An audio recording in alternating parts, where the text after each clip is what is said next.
नमस्कार, मेरा नाम है मीनाक्षी रजत और आप देख रहे हैं अपना फेवरेट डिबेट शो सबका हिसाब होगा।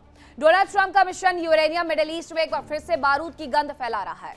ट्रंप को ईरान का यूरेनियम चाहिए और वो भी हर कीमत पर। लेकिन तेहरान से आई एक दहाड़ ने अमेरिका की नींद उड़ा दी है। मुस्तफा खामनेई ने साफ कर दिया है, ईरान झुकेगा नहीं। अमेरिका ने ईरान के सामने एक बड़ा दांव चला। ट्रंप ईरान की सीज की गई 20 अरब डॉलर की संपत्ति को रिलीज करने के लिए तैयार हो गए हैं और ये वो पैसा है जिसके लिए ईरान बरसों से तड़प रहा है। लेकिन इस डील के पीछे एक खतरनाक शर्त भी है। अमेरिका चाहता है कि ईरान अपना पूरा यूरेनियम भंडार उसे सौंप दे और मकसद में ये पैसे ले ले, बदले में ये पैसे वो ले ले, क्योंकि ट्रंप का मकसद एकदम साफ है कि ईरान की परमाणु शक्ति को जड़ से खत्म करना और उसकी कमर तोड़ देना।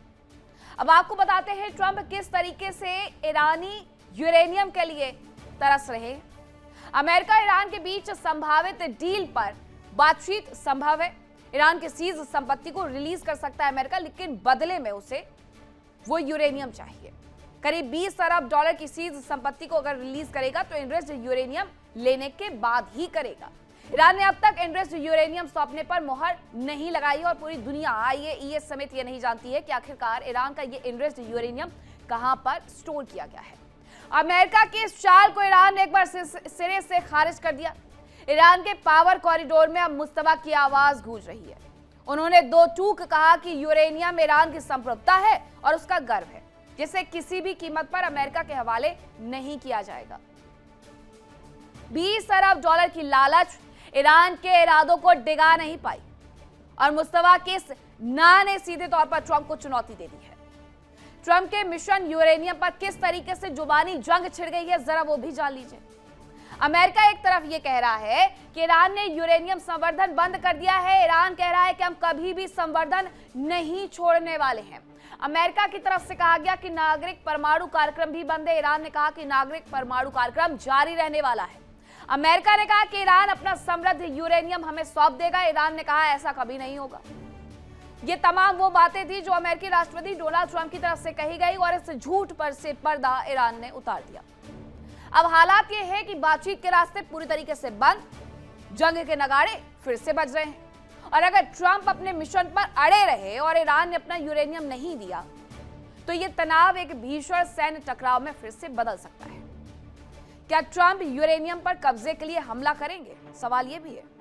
या मुस्तफा का ये कड़ा रुख अमेरिका को पीछे हटने पर मजबूर कर देगा? जिस यूरेनियम संवर्धन के लिए जंग का बिगुल बज रहा है, आखिर वो क्या है, जरा उसके बारे में जान लीजिए। प्राकृतिक यूरेनियम में आइसोटाइप U-235 की मात्रा को बढ़ाना और यूरेनियम के जो दो आइसोटाइप मिलते हैं जिसमें U-238 और जिससे बम नहीं बनाया जा सकता, दूसरा आइसोटाइप है U-235 जिससे बम बनाया जा सकता है। इनके कैसे बम बनते हैं जरा वो भी जान लीजिए। गैस सेंट्रीफ्यूज, जो आप तस्वीर देख रहे थे वो सेंट्रीफ्यूज की है। गैस सेंट्रीफ्यूज प्रणाली से यूरेनियम का संवर्धन करते हैं और यूरेनियम को गैस के रूप में सेंट्रीफ्यूज में डाल दिया जाता है, जिसके बाद उसे तेजी से घुमाते हैं और घूमते हुए सेंट्रीफ्यूज में से U-238 और U-235 अंदर जाता है, U-238 बाहर आता है। U-235 का संवर्धन स्तर 90% से जैसे ही ज्यादा होता है वेपन ग्रेड यूरेनियम बन जाता है और ईरान के पास जो क्षमता बताई जाती है वो 20 से 25 बम बनाने के लिए पर्याप्त यूरेनियम उसके पास है, ऐसा कहा जाता है। ईरान और अमेरिका की ये जो रार है वो सिर्फ पैसों की नहीं है बल्कि परमाणु वर्चस्व की बन चुकी है और इस मिशन यूरेनियम का अंजाम विनाशकारी युद्ध हो सकता है। आज इसी मुद्दे पर डिबेट के लिए हमारे साथ खास पैनल जुड़ा है, उनसे रूबरू करवाऊंगी, लेकिन उसके पहले एक रिपोर्ट देखिए।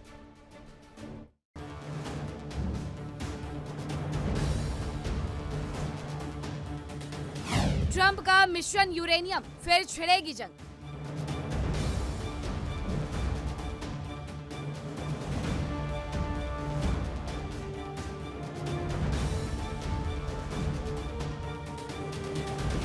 ईरान में पेच फंसा, ट्रंप यूरेनियम के लिए तरसा।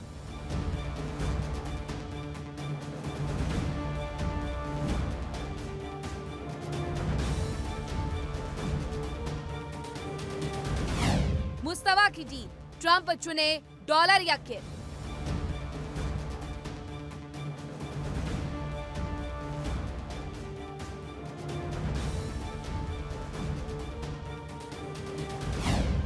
हॉर्मुज पर ताला, यूएस के मुंह से छीना ने वाला।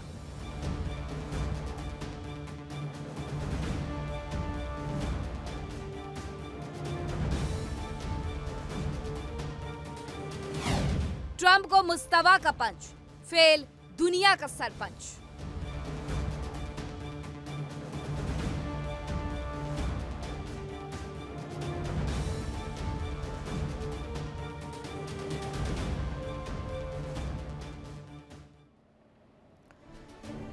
और आज का बड़ा सवाल यही है कि क्या ट्रंप के मिशन यूरेनियम के कारण ईरान में एक बार फिर से जंग छिड़ सकती है। इसी पर करेंगे चर्चा की शुरुआत। कौन कौन से मेहमान मेरे साथ जुड़ रहे हैं आपका परिचय करवाती हूँ। मेरे साथ मेजर जनरल अनुज माथुर, रक्षा विशेषज्ञ, ब्रिगेडियर शादेंदु थोड़ी देर बाद जुड़ेंगे, रक्षा विशेषज्ञ, ब्रिगेडियर राजन जामवाल, रक्षा विशेषज्ञ मेरे साथ जुड़ गए हैं।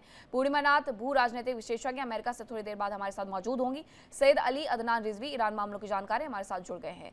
सबसे पहले सर मैं आप ही से समझना चाहूंगी मेजर जनरल अनुज माथुर जी कि इस पूरे मामले में क्या ये समझा जाए कि जब तक ईरान ये नहीं कह देगा कि वो परमाणु हथियार नहीं बनाएगा, यूरेनियम संवर्धन छोड़ देगा, तभी जाकर के इस युद्ध की समाप्ति होगी और उसके पहले नहीं होने वाली है? देखिए मीनाक्षी, मैं आपको एक पहले आपके प्रश्न का उत्तर देने से पहले एक बात क्लियर कर देना चाहता हूँ। देखिए, जो जो परिस्थिति आज वहां पर मौजूद है, उसमें जब तक दो मेन इश्यूज रहेंगे, जो कंटेंशियस इश्यूज रहेंगे।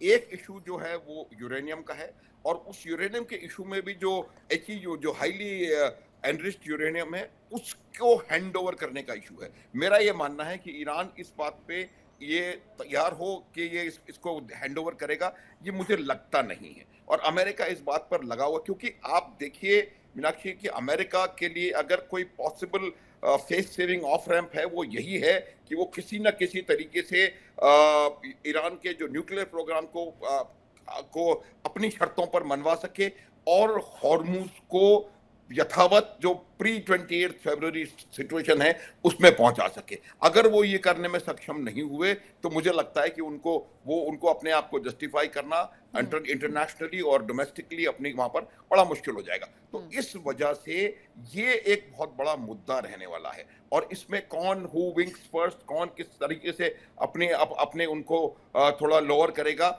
वो उसके ऊपर निर्भर करेगा। आप अगर देखिए कि जब 27 फरवरी को बातचीत चल रही थी, तब भी ईरान के जो न्यूक्लियर प्रोग्राम को लेकर के जो इशू था, उसमें काफी लचीलापन था। वो शायद कुछ बातें मानने को उस समय भी तैयार थे, शायद जून 2025 में भी कुछ और बातें मानने को तैयार थे। तो मेरा ये मानना है कि ईरान जो है इस इशू पर थोड़ा कंसेशन करने की गुंजाइश उनकी है। लेकिन जो एंड स्टेट्स होती हैं वो हमेशा इस प्रकार की रखी जाती हैं ताकि आपके पास क्लैंप डाउन जो नीचे आने का उसमें बना रहे मौका आपके पास बना रहे। जहां तक सवाल स्ट्रेट ऑफ हॉर्मुज का है, मेरा ये बहुत स्ट्रांगली मानना है कि किसी भी प्रकार से किसी भी देश को इस इंडिपेंडेंट वाटर वे के ऊपर कब्जा या उसको बाधित करने का हक नहीं होना चाहिए। ये मेरे हिसाब से अंतर्राष्ट्रीय नियमों के खिलाफ है। कौन अंतर्राष्ट्रीय नियमों कितना मान रहा है या नहीं मान रहा है, इनकी तो पॉलिसीज ही समझ में नहीं आती हैं। ये मार्केट को बस अप डाउन करने के लिए इस तरीके से बयान अमेरिका की तरफ से आते हैं। हमारे साथ पूर्णिमा नाथ जी भी जुड़ गई हैं, जरा वो इस बात को अच्छे से समझा पाएंगी कि मार्केट को अप डाउन करने के लिए क्या बार बार ये बयान आते हैं कि पहले हमारी बातचीत हो गई है, हम एकदम करीब हैं, युद्ध खत्म होने वाला है, फिर हमने हॉर्मुज से नाकाबंदी डाल दी है, हमने हॉर्मुज से नाकाबंदी हटा ली है, फिर ईरान भी वही कहता है कि हम सिर्फ यहाँ पर राज करेंगे। तो ये सब कुछ बयान आखिरकार क्यों? क्योंकि ये प्रेशर अगर बनाने की नीति होती तो उसके लिए पहले तो बातचीत शुरू होनी चाहिए, वो हो नहीं पा रही है। तो ये सिर्फ मार्केट अप डाउन करने के लिए है। Thank you so much for having me. Namaste, Jai Hind. Market manipulation is part of the deal. क्योंकि प्रेसिडेंट ट्रम्प का एक अकीलीज हिल बोल दीजिए यहाँ पे, गैस ग्रोसरी प्राइस जो सिचुएशन, इन्फ्लेशन का जो सिचुएशन है, that is one of the reason वो इलेक्शन में जीत के आया है कि उनसे पहले वो एक्चुअली इस मुद्दा को उठाया था बहुत स्ट्रांगली। लोगों का हाल सही करेंगे, लाइफस्टाइल बेटर करेंगे, इस प्रॉमिस के साथ वो जीत के आए हैं। वो हालांकि उल्टा ही हो रहा है। इन्फ्लेशन इज एक्चुअली इनको हर्ट करेंगे। हमारी जो आगे आगे जो अभी नवंबर में इलेक्शन आने वाला है, रिपब्लिकन पार्टी और हमारे पार्टी के लिए बहुत गहरा एक शॉक लगने वाला है। That's what I I kind of see. लेकिन मार्केट तो एक फैक्टर है, बट मेरे हिसाब से यहाँ पे बहुत कुछ चल रहा है। जैसे जेडी वांस की कॉन्वर्सेशन विद पाकिस्तान अब फिर से बोल रहा है कि और एक राउंड होने वाला है, परहैप्स नेक्स्ट वीक। मेरे ख्याल से जितने भी टॉक्स होए नो ना होए, मेरे ख्याल से जेडी वांस भी हो। आपको लगता है प्रेसिडेंट ट्रम्प ऐसा शख्स है जो जेडी वांस को भेज के वहां पे एक सक्सेसफुल डील करवा लेंगे? लेकिन वो at the end of the day सब काम का क्रेडिट खुद ही लेते हैं, और कहीं से भी किसी से भी बात भी हो रहा है उसका भी क्रेडिट वही खुद ले रहा है। अगर आपने कल का भी सिचुएशन आप देख लीजिए, लिटरली गालीवाब का मैं पोस्ट पढ़ रही थी, उसमें फर्स्ट लाइन में उन्होंने लिखा है 1 घंटा में प्रेसिडेंट ट्रम्प ने 7 क्लेम किया ईरान के बारे में, और सातों की साथ ही फॉल्स है। The idea that globe globe में आज मीडिया की हेडलाइन कौन बना रहा है? अमेरिका बना रहा है। बिल्कुल। उसके स्पेसिफिकली अगर जाके देखेंगे तो मीडिया का हेडलाइन किससे बन रही है? ट्रम्प से बन रही है। ट्रम्प कहीं से भी कहीं एक वर्ड, एक लाइन बोल देते हैं, वेदर इट्स ट्रूथ सोशल हो, प्रेस कॉन्फ्रेंस के थ्रू हो, इंटरव्यू के थ्रू हो, उससे हेडलाइन बन रही है। गालिबाफ क्या बोल रहे हैं उससे हेडलाइन नहीं बन रहे।